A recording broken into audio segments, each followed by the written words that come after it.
I'm David Fennessy. I'm the composer of the piece Ne Reminiscaris in this programme for the chamber choir.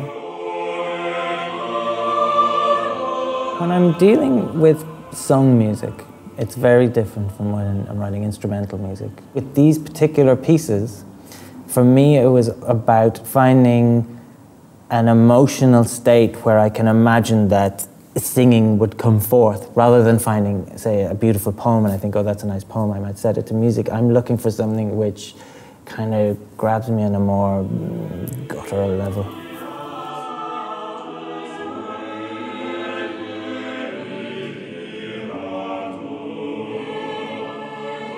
I started to read about people who had been afflicted with extreme amnesiatic states. So basically people who had extreme amnesia, loss of memory. One thing that seems to be in common is a kind of state of awakening, a feeling of having woken up from something, maybe a coma or a kind of sense of suddenly being alive. And this kind of feeling really kind of permeates this new piece. So it's a kind of an amalgam of different sources of texts, really, or experiences. So there's a sense of something which is caught in a loop.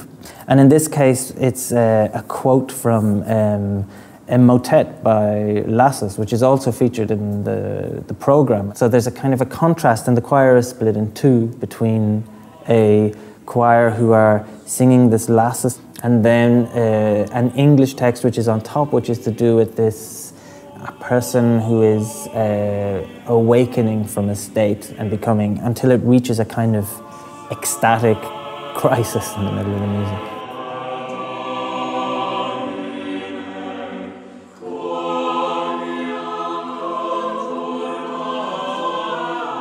The interesting thing about the chamber choir is that there are 16 solo voices. And the way that I've written for them is as 16 voices as well. So a lot of the time they're operating quite independently from each other or in little groups, so that the sound is quite a contrapuntal one, lots of voices mixing in different directions and kind of coalescing in the end towards something.